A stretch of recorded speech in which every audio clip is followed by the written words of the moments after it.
Welcome to Learn with Cedar.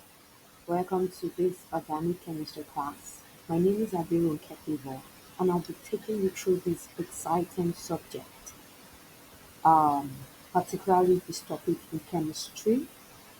Organic chemistry is one of the most important branches of chemistry, and together we are going to learn it step by step in a simple and clear way.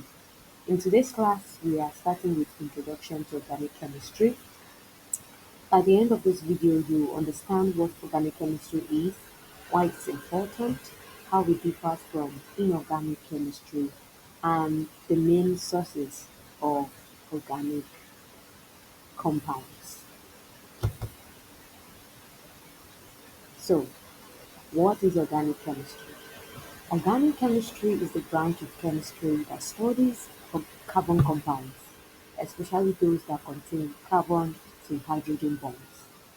But note, not everything that has carbon is organic. For example, carbon dioxide, carbon monoxide, carbonates like calcium carbonate, these are considered inorganic.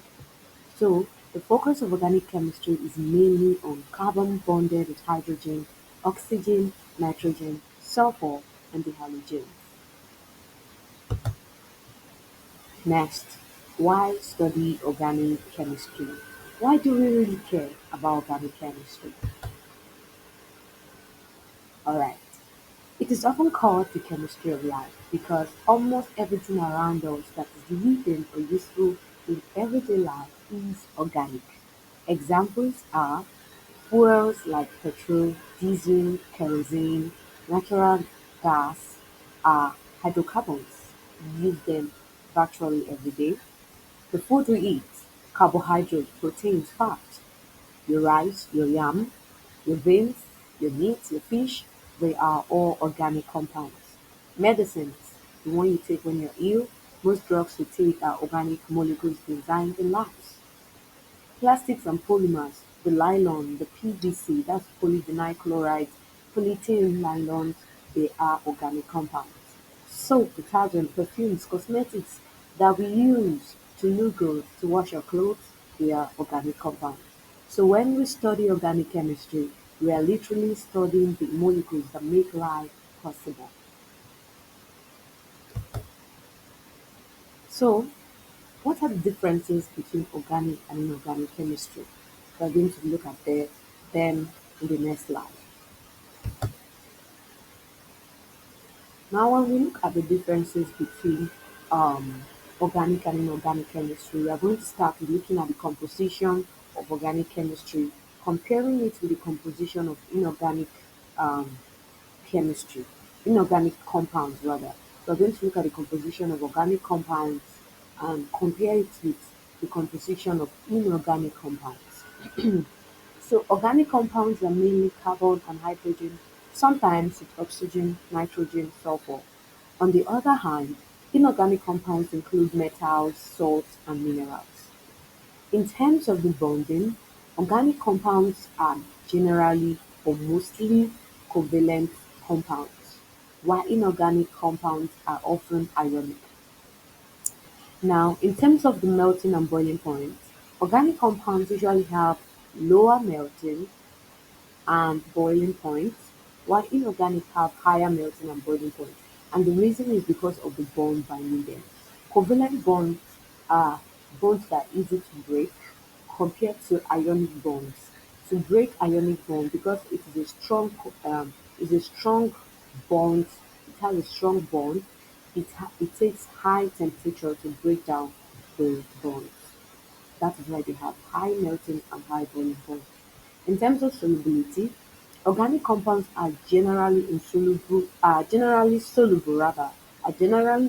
in organic solvents like alcohol, but not in water. It is insoluble in water. On the other hand, inorganic compounds are often soluble in water. And we are going to look at examples of organic compounds. We have maintain that CH4 substrate 4, ethanol C2H5OH. On the other hand, examples of inorganic compounds we have sodium chloride, calcium carbonate. This shows why organic chemistry is studied separately because it is a huge world on its own. I hope you're following the class. Alright, let's continue. So where do organic compounds come from? Where are they gotten? Where is it gotten? Where does it come from? We're going to look at this together. Alright, stay tuned. Alright, organic compounds come from natural sources. You and I know about plants and animals. We actually get them from plants and animals. From plants, things like alkaloids, oils, rubber, they are gotten from plants. While from animals, we have proteins, fat, enzymes, the organic compounds that are gotten from animals.